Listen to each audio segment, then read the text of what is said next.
A Bíblia diz que Jó era um homem íntegro, um homem reto, um homem temente a Deus e um homem que se desvia do mal. Bom, integridade fala de justiça, caráter. Retidão fala de conduta. Ele era um homem íntegro, um homem reto. E por que que ele era isso? Porque ele era temente a Deus. Temente a Deus. O temor consolida a integridade, a sinceridade, a retidão. E como é possível fazer isso? Qual é o fruto que eu demonstro por fora dessa integridade, dessa retidão, desse temor? Desviando do mal. Desviando. Então eu acho que penso que Jó é um exemplo muito bom para nós de como agradar o Senhor. O que não significa que agradando ao Senhor não viverei Não viverei tribulações. tribulações. Ele é a prova de que Deus está contente, feliz com a postura desse homem.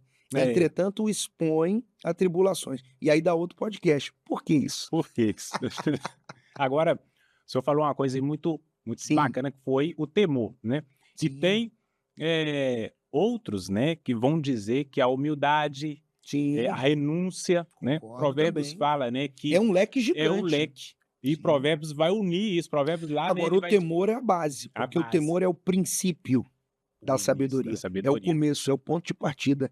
Sem temor a Deus, você não desvia do Você mal. não desvia do mal. Sem temor a Deus, você não consegue dizer não aos pratos e às propostas que lhe são oferecidas, Isso. que não estão de acordo com a vontade de Deus. É o começo. Em Provérbios, acho que 22, versículo 4, se eu não me engano, vai dizer o seguinte: o temor ao Senhor e a humildade gera vida, riqueza e honra. Olha a Entende? recompensa. Olha a recompensa. Então, assim, são coisas que trazem, né, chama a atenção de Deus. Pronto. E Pronto. tem também a questão da renúncia, né? A renúncia também ela entra nesse A leque aí, fidelidade a é um outro fidelidade. padrão. Os olhos do Senhor estão sobre os Os fiéis da fiéis terra. da terra. Isso chama a atenção de Deus. Agora imagine uma coisa, por mais que a gente gere uma lista de coisas que possam fazer com que o Senhor se agrade, olha como isso é extraordinário. Um ser como Deus é.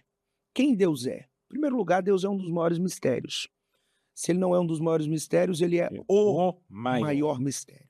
Deus é um ser misterioso e por isso ele é Deus, porque ele não se explica. Uhum. Deus é um ser totalmente outro em relação a tudo que a gente conhece. Imagine, um ser que é atemporal, um ser que é onipresente, está aqui, está ali, no mesmo tempo, interagindo e sustentando todas as coisas.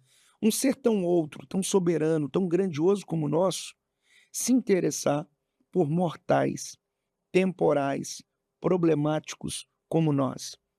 Isso é uma demonstração profunda do O amor, amor. da graça, do favor de Deus para conosco, porque não há absolutamente nada em nós que atraísse alguém tão grande, mas ainda Mas assim ainda ele assim. está com os olhos sobre E nós. aí a gente entra até num assunto muito, né, falado, né, no nosso Sim. meio, no meio evangélico hoje, que é a graça de Deus, Opa, né. chegamos E no ponto fala, bom. chegando no ponto bom. Ponto bom. O que que seria a graça de Deus no nosso cotidiano hoje, né? Vamos lá. 2 conceitos sobre graça que a gente precisa deixar claro. Número 1, a graça é o meio através do qual somos salvos. Aos Efésios, Paulo vai dizer isso. Que somos salvos pela graça, mediante a fé. E aí ele reforça. Isso não vem de vós, é um dom de Um dom Deus. de Dom no Deus. grego ali é um presente. Então, é um presente gratuito de Deus. É uma oferta da divindade. É Deus nos dando sem a gente merecer absolutamente nada. Então, em primeiro lugar, graça é o meio através do qual somos salvos. Segundo conceito sobre graça. Graça é uma força capacitadora para viver de modo diferente do que vivia, para dizer não ao pecado, para honrar a obra da salvação feita em mim.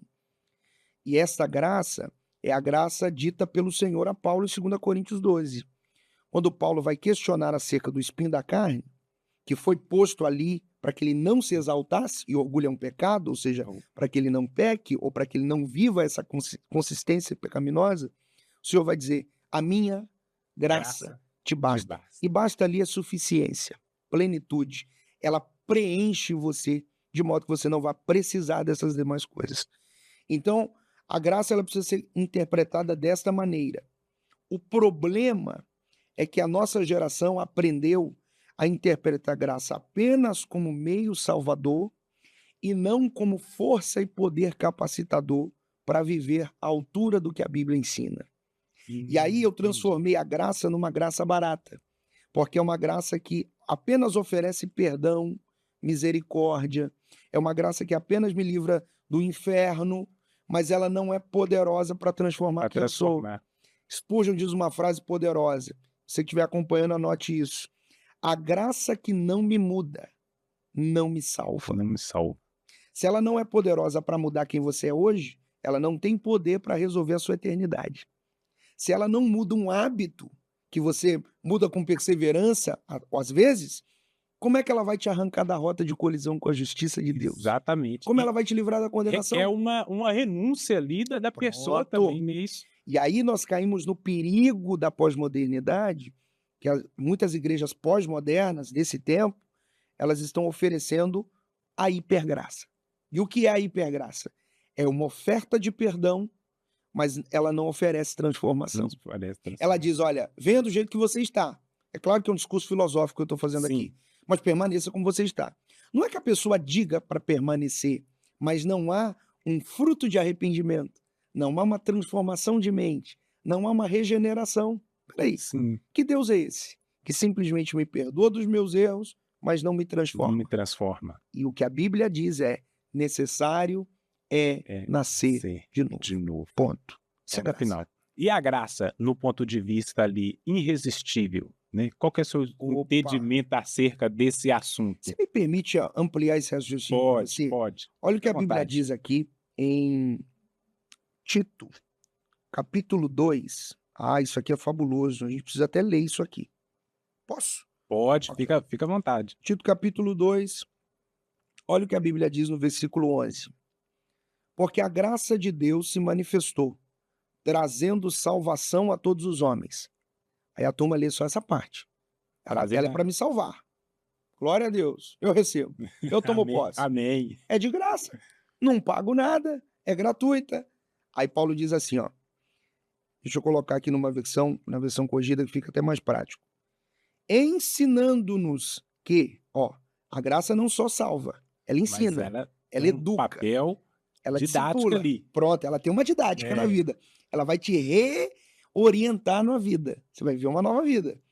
E o que ela ensina? Em primeiro lugar, ensinando-nos que, renunciando à impiedade e às concupiscências mundanas, vivamos nesse presente século sóbria, justa e piamente. Então, a graça que me salva é a graça que me ensina. E ensina o quê? A renunciar o pecado, os maus hábitos, a velha vida, as velhas práticas, o velho padrão imoral. E aí, mas a graça que me salva, ela me ensina a renunciar? Só isso? Não. Ela também vai te ensinar a aguardar. Versículo 13.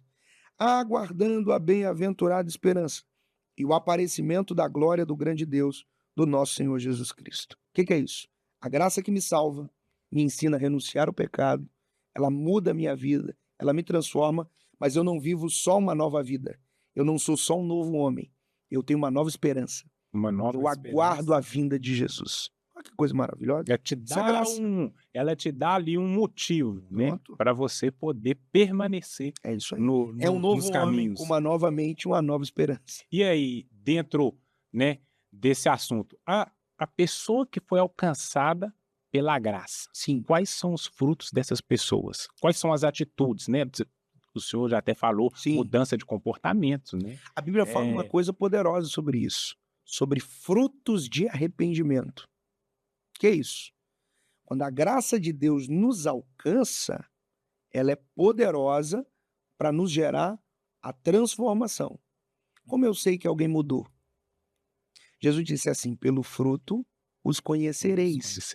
Aí a Bíblia também fala dos frutos de arrependimento. Ou seja, uma pessoa que foi realmente alcançada pela graça, logo se arrependeu, foi salva, ela vai começar a produzir frutos diferentes.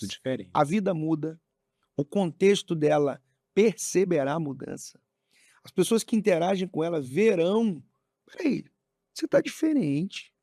Mas você não era assim? Você não era frutos, né? Isso São visíveis os frutos, são né? visíveis. A graça de Deus, ela traz, né, ela traz uma mudança tão Total. especial na vida do homem Total. que ele muda da água para o vinho, não é isso? Com Nós podemos certeza. dizer isso. Com certeza. Em 1 Coríntios, me permite aqui dar uma Você falou da Deu uma graça pincelada? irresistível. A graça irresistível, Isso. exatamente. Você falou dela. Por exemplo, a graça de Deus, o homem não consegue resistir à graça de Deus a ponto de aceitar ali, ou ele consegue ter uma resistência na graça de Então. Deus? Ele tem ali dentro, não, eu não quero.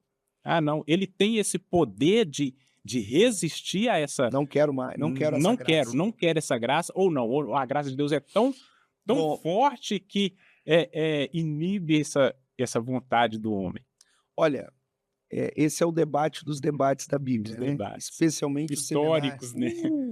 Os seminários teológicos estão repletos disso, né? Então, é um debate assíduo, acirrado sobre o tema. E aí você coloca aí arminianos e calvinistas na arena. Não é a nossa intenção, Não, com mas certeza não. quando você olha a graça pela perspectiva divina, ela é um poder avassalador, tremendo. Entretanto, quando você observa a Bíblia, você percebe que algumas pessoas resistiram a essa oferta de salvação. Muitas pessoas resistiram. Bom, quando eu falo da graça irresistível, eu estou apresentando a vontade de Deus de salvar o homem. Se de fato eu afirmar aqui que a graça é irresistível, eu estou fazendo coro ao canto calvinista, que vai dizer basicamente que também a salvação não é ofertada a todos. Quando a Bíblia diz aqui, ó, e eu até anotei pra gente, Romanos 11:32, porque Deus encerrou a todos debaixo da desobediência, para com todos usar de misericórdia. Então a ideia de Deus não é salvar alguns, é salvar a todos. Pronto. Deus quer salvar a todos, mas ele salva a todos? Não. Deus deseja alcançar a todos, mas ele salva todo mundo? Não. E por que Deus não salva? Porque Deus não quer? Não, Deus quer. João 3,16, porque Deus amou o mundo de tal maneira que deu o seu Filho unigênito para que todo aquele que nele crê, há uma condição. Mas, só Sim, por favor. uma vírgula.